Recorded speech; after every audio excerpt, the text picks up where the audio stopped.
Amis téléspectateurs Haïti TV, bonsoir. Nous à 4 jours de premier tour élection présidentielle dans le pays Haïti. Faut que nous disions que l'équipe Haïti TV est mobilisée pour porter pour nous dernière information sur élection yo et bien sûr n'a pas gagné un spécial jeudi dimanche donc toujours été branché télévision parlant Haïti TV chaîne 44.2 jeudi mercredi 21 octobre 2015 mais qui ça qui a marqué actualité yon moun mouri hier soir dans ville North Miami Beach. N'a parlé tout de visite président syrien Bachar al-Assad dans pays russe. Et Ban Ki-moon lancé un pinga ba israélien ak palestinien. Et puis au Canada, parti libéral là au prendre pouvoir. Justin Trudeau vini nouveau premier ministre canadien. En Haïti, n'a parlé de élection sécurité à partir de jeudi, la police nationale Haïti mobilisé 10 000 agents pour assurer sécurité dans tout le pays. Candidat pour poste président Mathias Pierre endossé candidat Moïse Jean-Charles. Et puis Rony Desroches, by KEP1 yon pinga sous méthode li pralé utilisée pour li compter vote élection 25 octobre.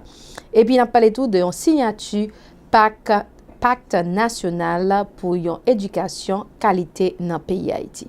C'est tout ça nous avons pour nous asseoir avec plus d'autres encore. Restez branchés nous pour une pause publicitaire n'a tout à l'heure.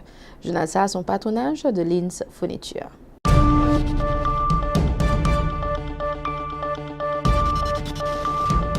Nous retournons pour le développement journal là. Nous remercions nous toutes du fait que nous choisissons Haïti TV comme source information. Nous avons commencé le journal à soir avec une information locale. Nous parlons dans notre Miami Beach.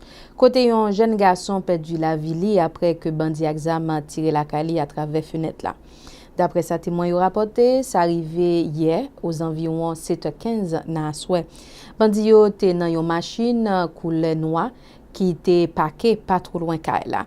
Te gagné plusieurs autres moun dans machine. Assassin tiré dans fenêtre yon pièce côté Chris Jonatas, yon jeune garçon 25 ans qui t'a joué video games. Li mouri même côté. Et demi-frère li Wilson Bowo Jr. qui gagne 29 ans prend yon balle en main. Li a pas prend soin dans Aventura Hospital.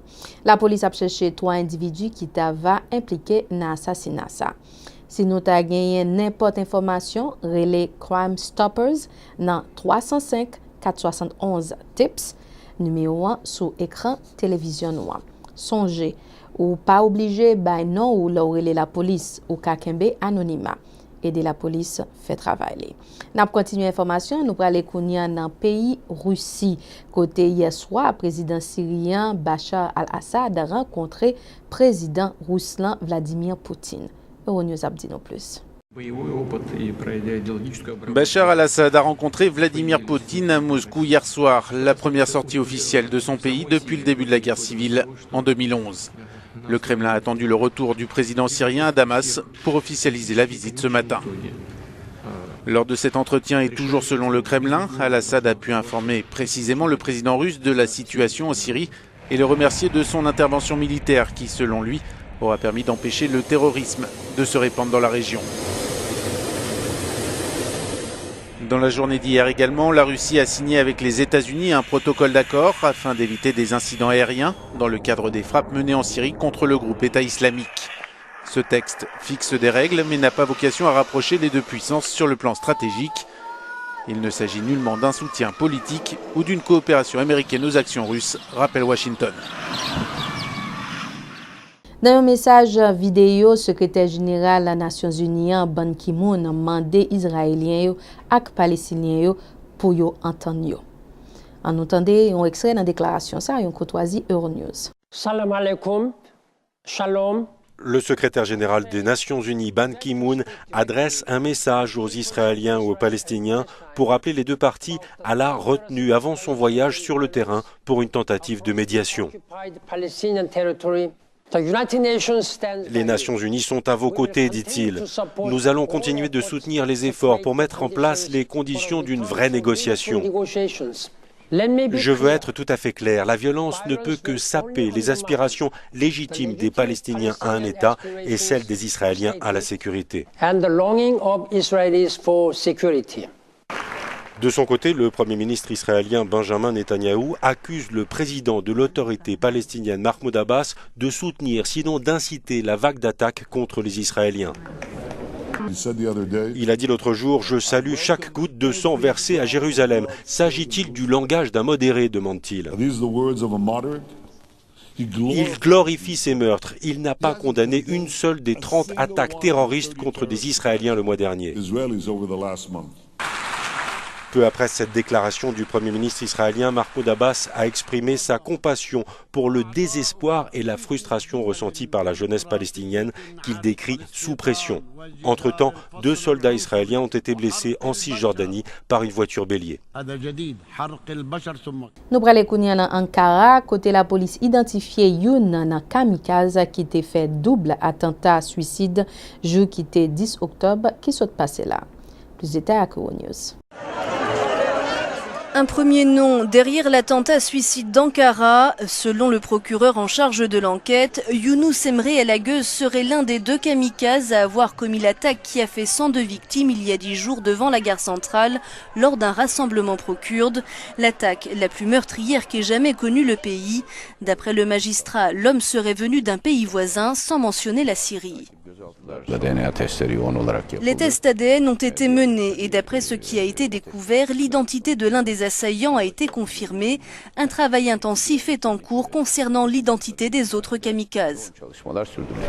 Le groupe État islamique, désormais principal suspect dans cette affaire, dimanche soir, 4 individus ont été écroués.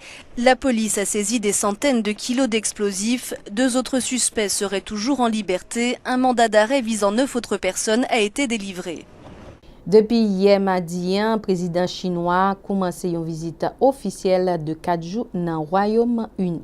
Euronews a banou agenda visite ça. Londres à l'heure chinoise. Le président de la Chine a entamé mardi une visite d'État de 4 jours au Royaume-Uni. Dîner à Buckingham Palace, discours au Parlement, visite de la capitale en carrosse. Xi Jinping est accueilli en grande pompe et pour cause, les 2 pays s'apprêtent à signer des accords commerciaux de près de 40 milliards d'euros. Ils concernent le secteur du nucléaire, du pétrole, mais aussi les transports, la finance ou encore l'éducation. Le secrétaire d'État aux Affaires étrangères, Philippe Hammond, affirme que l'économie chinoise aura besoin pour sa croissance de choses que savent faire les Britanniques.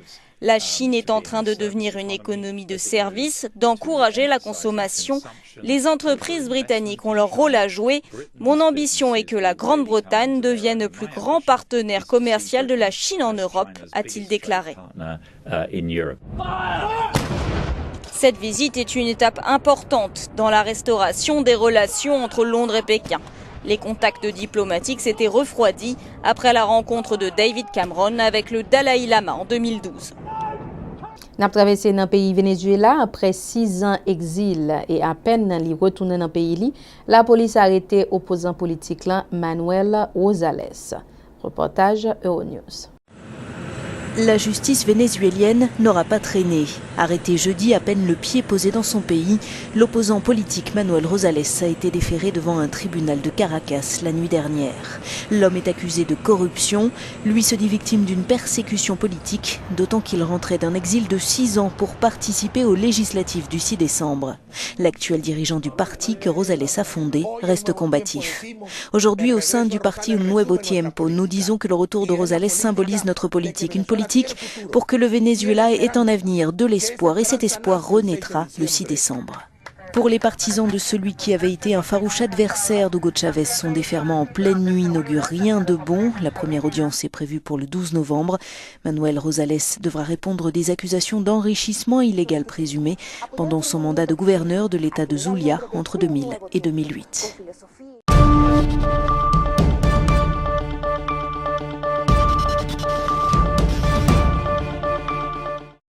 Dans le pays Canada, Justin Trudeau, c'est nouveau premier ministre pays. Il gagne 43 ans et lycée petite Pierre Trudeau, ancien premier ministre Canada entre 1968 et 1984. Euronews a présenté nos profils nouveau premier ministre.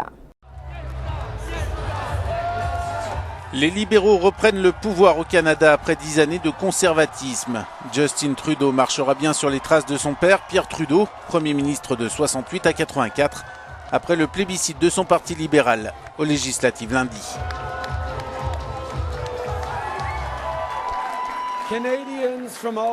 Les Canadiens de tout le pays ont envoyé un message très fort ce soir, s'est-il exprimé. L'heure du changement est venue, l'heure du véritable changement.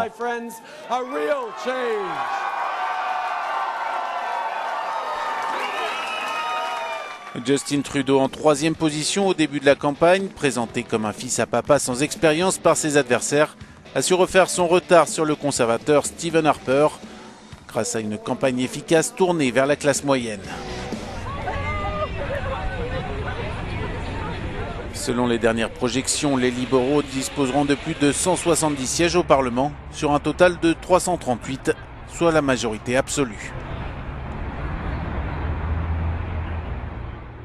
N'apprendrez pas ici, nous parlons dans Little Haiti. Côté lundi 19 octobre, ce passé là, commissionnaire ville Miami, Keon Hardeman, ensemble avec magistrat ville Thomas Regalado, lancé officiellement construction nouveau vestiaire terrain football Emmanuel Manosano qui chita sur 6301 Northeast 2e Avenue dans Miami. Cérémonie ça qui était faite en présence de résidents dans Haïti, employés vilains avec plusieurs autres dignitaires, était faite à 11h du matin. Construction ça supposé durer plusieurs mois et l'a fini dans le mois juin 2016. Nous avons traversé en Haïti pour nous parler de l'élection. Je rappelle nous que Haïti TV a baillé un spécial et journée élection 25 octobre dans le pays Haïti, donc restez branchés. Eh bien, nous avons parlé de sécurité dans une rencontre avec la presse qui était faite hier mardi 20 octobre. Porte-parole PNH France Lorbourg annoncer dispositions que prend pendant période électorale. À partir de jeudi, la police nationale Haïti mobilisé 10 000 agents pour assurer sécurité élection. Depuis 10 août, cellule électorale là te prend note de toute critique qui est adressée contre acteurs, organisations matérielles élection, on a parlé de CEP, contre certains partis et plateformes politiques qui impliquent à viser à lever une série de violences, et contre responsable sécurité élection qui c'est nous-mêmes PNH. Analyse avec synthèse fait aboutit à conclusion que 202 c'est des informations que nous avons déjà mais que nous sommes obligés de retourner sur eux quand même pour nous situer, pour nous refixer les responsabilités. Il y a 202 centres de vote sur 1508 qui étaient affectés. 35 là-dedans, c'est à cause de l'irrégularité qui pas de violence là-dedans. Et 167 est émaillé de violence quelconque. Incident ça a occasionné fermeture complète de 178 centres de vote et fermeture temporaire de 23 là-dedans et il y a une qui va pas ouverte du tout. Cellule là constaté tout, parler de cellule électorale là, constaté que l'incident ça a empêché 736 200 électeurs exercer droit de vote. Sous 4 départements qui plus impactés, c'était Artibonite 22%, de centre qui crasé, Grand'Anse 18%, Sud-Est 16% et Ouest 15%. Donc constat ça cellule électorale a constaté et distingué toute cause qui est liée à faille sécurité et faille qui est liée à organisation matérielle élection. Ça aboutit à qui conclusion? C'est que nous, à partir de l'analyse, nous nous rendons compte que bon ensemble de corrections pour nous voter dans la nouvelle journée électorale qui va se dérouler. Mais c'est des corrections d'ordre tactique et opérationnel, stratégie à prêter intacte. Ok. Qui ça y est? Et ajustement ça. C'est amélioration des délai de dotation matérielle avec frais de déploiement de renfort que nous avons sur le département.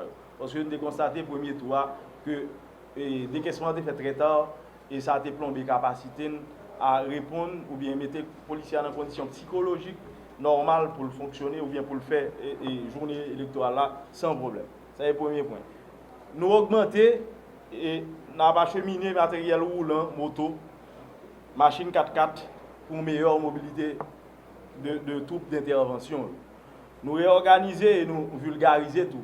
Nous préciser la description de tâches à tout échelon de responsabilité et nous avons des fiches, des outils personnalisés qui peuvent responsabiliser depuis moun qui dans cellule électorale avec au commandement qui a monitoré l'opération jusqu'à dernier policier qui distribué dans le centre de vote. Nous renforçons le contrôle et dans ce sens ça, l'inspection générale a bien pour jouer un rôle crucial. Nous engageons tout en sensibilisation plus intensive en matière médiatique avec partenaires nous sur réduction de violence. Si nous allons sur la page officielle PNH, nous avons un ensemble de petites capsules tout court qui fait ça. Nous renforçons tout armement, tout cap déployé et prépositionnement garde statique à toute motocyclette côté que nous prévoyons environ 6 motocyclettes par commune qui constitué deuxième niveau de force. Après, on a bien FPU et puis militaire et MINUSTA, BRI, soit le cas échéant qui a intervenu. Mais pour nous mieux articuler tout, une OPS distribution avec récupération matérielle, vous connaissez que nous avons un contact serré avec une OPS qui est chargée de distribution et récupération.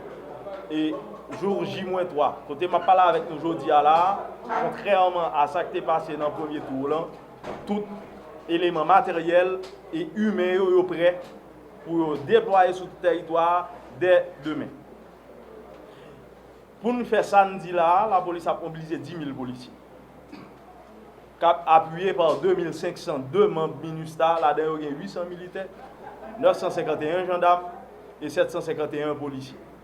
154 4 comme des dinos avec 882 motos après parti sur toutes 147 communes que nous avons. Toujours dans le cadre de l'élection, porte-parole PNH a rappelé obligation et devoir policiers pendant la période électorale. On a invité nous à entendre règlement ça et que France Lerbou a présenté nous une courtoisie de Télé-Guinée. Maintenant, sous devoir et obligation policiers dans le cadre de responsabilisation de tout échelon commandement dans le processus là. On dit nous avons un document que nous avons publié et que nous sommes capables de consulter sur la page officielle et PNH là, que nous avons dans la conférence là. Côté que bon ensemble de directives qui émettent clairement interdiction avec devoir policier pendant le processus là. Par exemple, l'interdiction, c'est que le policier doit faire partie d'un organe politique ou bien appuyer ouvertement réunion politique, candidat, etc. Il n'est pas capable de mettre une affiche sur propre véhicule par le Kaili ou sur le document d'un parti politique pour l'associer avec elle. Il n'est pas capable de distribuer à électeurs des matériels tout en dedans centre de vote là ou bien faire des déclarations politiques. Il n'a pas droit à ça.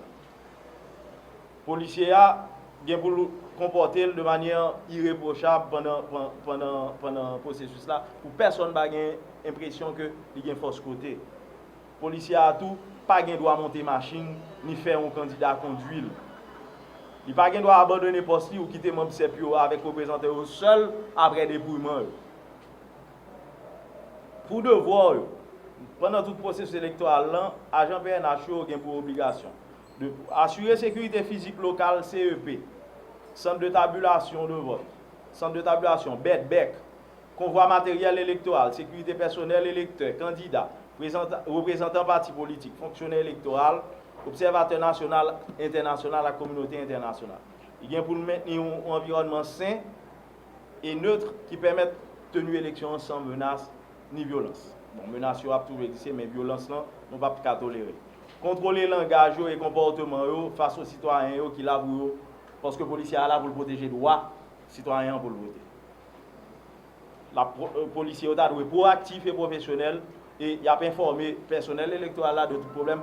Inversement, le personnel électoral là n'a parlé de superviseur, de membre BV, qui pour solliciter pour la police leur que besoin en fait sentir pour que ce n'est pas le à la fin passé pour la police lui-même qui doit dehors dans le centre de vote, on va passer dans le bureau de vote là, personne ne va alerter les policiers pour intervenir, donc il n'est pas intervenu. Parce que le principe, le policier n'a pas entrer dans le bureau de vote. C'est ça, et le décret électoral l'a dit, il peut entrer seulement si que le superviseur a demandé le pour. Dans la même rencontre, France Lerbou, porte-parole PNH, a profité de réagir sur manifestation policière à la famille pour demander justice pour confrères que bandits assassinés. En nous côté extrait, déclaration. Sous policier assassiné, commandement préoccupé. mais enquêteurs ont déployé un effort considérable pour bien identifier l'auteur, mais surtout commanditaire crime ça. Et il y a des opérations d'envergure qui ont continué à mener jusqu'à ce qu'on réduise considérablement risque potentiel et réel qui est capable de planer sous l'élection. Démarche et prise en charge funérailles policiers avec un droit à continuer à assurer par commandement. Sous question marche qui était organisée, que nous considérons comme une prétendue marche des policiers, permettent de affirmer que l'environnement contradictoire lui ouvre la voie à toutes les aventures. Donc là, commandement par information qui nous donne, que nous en pleine manipulation et instrumentalisation de série de monde qui en difficulté morale par rapport à ça qui a passé petit et famille. Donc, policiers connaissent que n'ont pas le droit à faire grève, n'ont pas le droit à manifester dans la rue, n'ont pas le droit à faire pétition. Donc, là, ils fait ça, ils connaissent qu'ils sont exposés à sanctions. Mais là, nous va sur rubrique sanctions. L'inspection générale a préoccupé de questions ça, si éventuellement il y a un policier qui dérogeait de principes ça et de règlements ça. Mais le commandement a identifié clairement les revendications parfois juste de policiers et l'a efforcé quotidiennement pour améliorer les conditions de travail et les conditions de vie.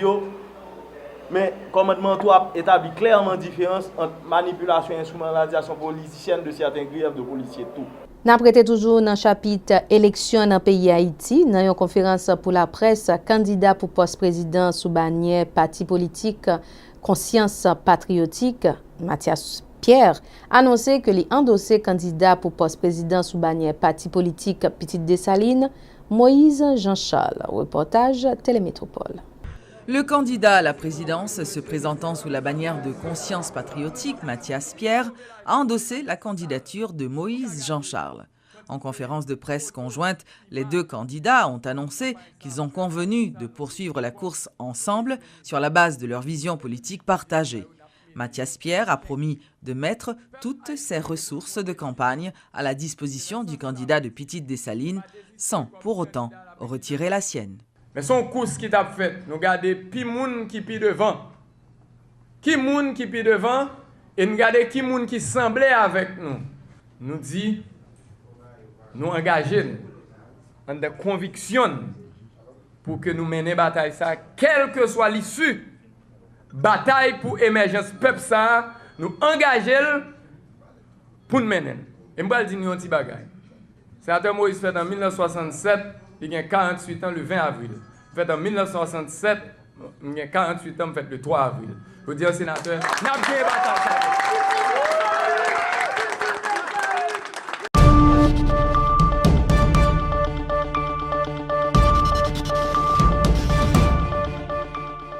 Bon côté payo, parti haïtien tête calée PHTK encourager la police nationale Haïti pour prendre toutes mesures nécessaires pour assurer sécurité électorale pendant journée élection 25 octobre cap vini là. Reportage Télémétropole. Le parti haïtien Tête Calée, PHTK, est préoccupé par le climat sécuritaire à l'approche des élections du 25 octobre. Le candidat à la présidence du PHTK, Jovenel Moïse, exhorte les autorités, notamment la police nationale, à prendre des dispositions en vue de rassurer les électeurs. Jovenel Moïse dénonce par ailleurs les actes de violence liés à la campagne électorale qui s'intensifie et lance un appel au calme aux partisans des différents candidats, rejetant du même coup l'idée que le pouvoir en place veuille utiliser la force pour gagner les élections du 25 octobre. Nous avons des gens par nous qui subissent des actes de violence lestère. Ils ont attaqué et nous avons des blessés par balle. Jusqu'à présent, inquiétude nous, l'hérité entier, nous pensons que le conseil électoral là, avec la police nationale et la ministère, dans pile effort que nous avons fait, nous à moins qu'une semaine des élections, nous pensons que dans pile effort qui peut faire pour que nous sécuriser la journée électorale là. M'pas quoi nous-mêmes, c'est joueurs nous, ça veut dire conseil électoral là, c'est le même qui habite là, c'est lui qui l'a pour ça, pour sécuriser la journée électorale là. Moi-même, moi très inquiet tout sur ça. Nous-mêmes, nous travaillons pour que nous demandions votants nous, leur de voter pour être vigilants pour que le vote soit respecté. Mais sécurité jour élection, c'est un bagage qui est primordial pour nous et nous avons souhaité que le conseil électoral, l'État joue un rôle correctement pour que la police et la ministre ensemble soient sécurisés le 25 octobre. Professeur Woni Desroches, secrétaire exécutif organisation qui est l'initiative de la société civile, bay KEP a yon pinga sous méthode li prale utilisée pour les compter vote élection 25 octobre. En écouter un extrait dans la déclaration li yon courtoisie Télémétropole. Le secrétaire exécutif de l'initiative de la société civile, Woni Desroches, met en garde le Conseil électoral provisoire contre le mode de tabulation des résultats des élections du 25 octobre prochain. Le professeur a affirmé que si le CEP envisage d'adopter une formule de comptage identique à celle utilisée pour les élections du 9 août, on peut s'attendre à des contestations bien plus nombreuses au lendemain des élections. Ça va nous en pile préoccupation. Pour qui ça? Non seulement c'est une injustice envers certains candidats pour lesquels la population a voté, mais qu'ils ont écarté de façon arbitraire, mais il est capable d'une cause de troubles et de crise dans le pays. Parce que les enjeux seront plus importants encore le 25 octobre et le 27 décembre, puisqu'il sera question de élection présidentielle. Dans l'élection présidentielle là, à ce moment-là, pour le deuxième tour, on est capable de dire que le pays a le faire en deux. On parle des gens qui parlent pour X, des gens qui parlent pour Y. Si il y a une injustice comme ça, si il y a des bagailles anormales comme ça, eh bien, ça est capable de créer une crise électorale et tout. Donc, ça préoccupe nous en pile. Et c'est pour ça que nous recommandons que CEP à lui-même, lui prend des dispositions pour que ça ne soit pas reproduit encore et que tout le monde conforme aux dispositions de la loi et aux procédures fixées par le Conseil électoral.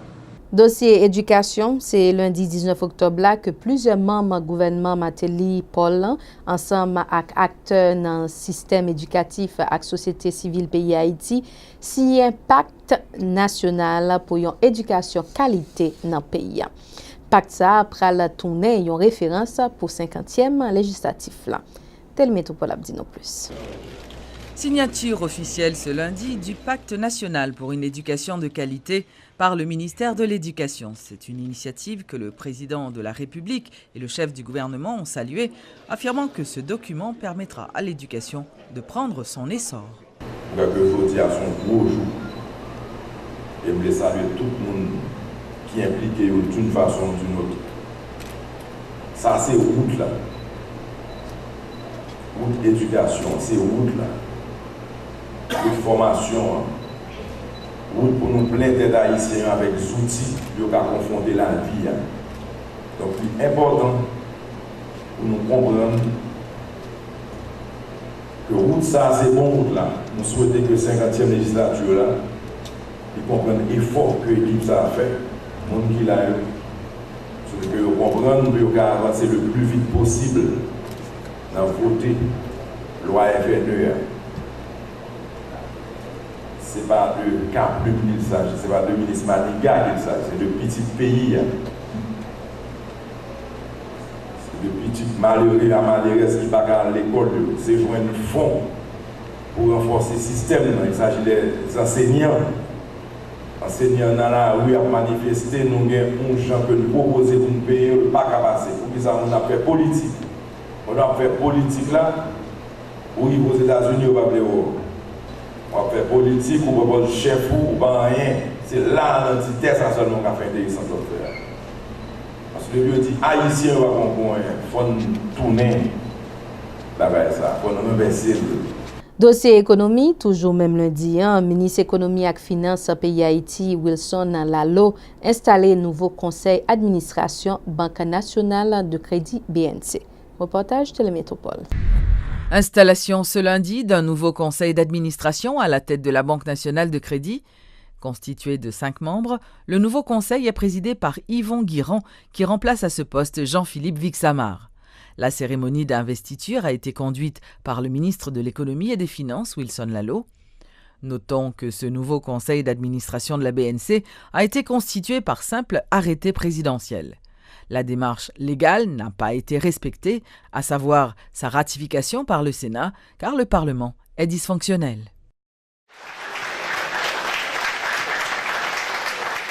Ces applaudissements nourris de l'assistance traduisent, du moins en apparence, une seule chose. Le conseil d'administration que présidait Jean-Philippe Bixamar a fait œuvre qui vaille. Dans un sobre discours, le président sortant l'a lui-même souligné. 36 ans après sa création, 15 ans après sa restructuration, la Banque nationale de crédit est aujourd'hui une référence. Une référence tant par la qualité de ses actifs, par la qualité de sa gouvernance, par la suffisance de ses fonds propres, que par sa profitabilité. Aujourd'hui, la BNC est une banque financièrement rentable et socialement responsable. Le ministre de l'économie et des finances, qui procédait à l'investiture du nouveau conseil d'administration de la BNC, a reconnu d'entrée de jeu que cette banque est sans conteste économiquement solide. Mais il faut encore aller plus loin, a précisé Wilson Lalot. Mettre le secteur financier au service du développement de l'économie nationale, voilà en résumé le défi que doit relever la nouvelle équipe. Nous avons un système financier qui est celui qu'il est. C'est vrai que le système est réputé solide, mais c'est vrai qu'il y a un problème de connexion entre le système financier et le secteur réel. Il y a un travail à faire, ce n'est pas celui de la BNC, c'est celui du ministère des Finances, c'est celui de l'ensemble des autorités économiques et financières de ce pays pour mettre le système financier au service du développement économique. Ça n'a pas toujours été facilement faisable. Nous pensons que les réflexions vont devoir continuer pour vraiment mettre le secteur financier au service de la création de richesses, au service de la création d'emplois. Avec pour président Yvon Guirand, vice-président Raoul Pierre-Louis, directeur général Éric François et ses deux membres Marlène Cyril et Armstrong Charles, le conseil d'administration de la BNC a marqué ce lundi 19 octobre un nouveau départ dans un contexte de morosité économique. Se colter à cette situation n'est pas une sinécure. Plus d'injections de crédit dans l'activité économique, acquisition de nouvelles parts de marché, en gros, rendre la BNC beaucoup plus rentable pour améliorer son positionnement dans le système bancaire haïtien, le nouveau président de l'administration, Yvon Guirand, semble mesurer l'ampleur de sa mission. Nous nous engageons à continuer à faire face aux défis technologiques, désormais incontournables. Faire de la rentabilité de la banque une constante dans nos prises de décision, tout en veillant à ce que ces objectifs de rentabilité ne provoquent pas des effets pervers aux objectifs de bonne qualité du portefeuille, principal actif productif de la banque. Notons que ce nouveau conseil d'administration de la BNC a été constitué par simple arrêté présidentiel. La démarche légale n'a pas été respectée, à savoir sa ratification par le Sénat, le Parlement étant dysfonctionnel. La pluie a continué à tomber surtout l'après-midi et qu'on y a un vent à souffler. Donc ça prend la cause dans quelques jours, nous avons espéré température descendre. On nous garde commentaire à pied pour demain, jeudi 22 octobre. Il a annoncé dans Miami, température a monté jusqu'à 84 degrés et puis elle a descendu 76 degrés. Après un mélange nuages avec soleil, comme d'habitude, des chances à pluie toujours aussi élevées, 57%. Soleil a pleuvé à 7h23 pour les coucher à 6h43. Et puis en Haïti, plus précisément dans Port-au-Prince, toujours fait chaud, 96 degrés, c'est plus haute température à monter, 72 degrés puis elle a descendu. Et mélange nuages avec soleil pendant gros chaleur, ça a continué. Et chance à pluie en après-midi, c'est 55%. Soleil a pleuvé à 6h45 pour les coucher à 6h22. C'est là que nous mettons fin à journal pour aujourd'hui. Rappelez-nous que Haïti TV mobilisait toutes ressources staff pour nous porter dernières nouvelles qui a sorti en Haïti, particulièrement dans la période, ou plutôt dans la semaine élection. Ça, et dimanche 25 octobre, c'est premier tour élection présidentielle et puis deuxième tour élection municipale à législatif. Donc, toujours été branché télévision parlant, Haïti TV chaîne 44.2.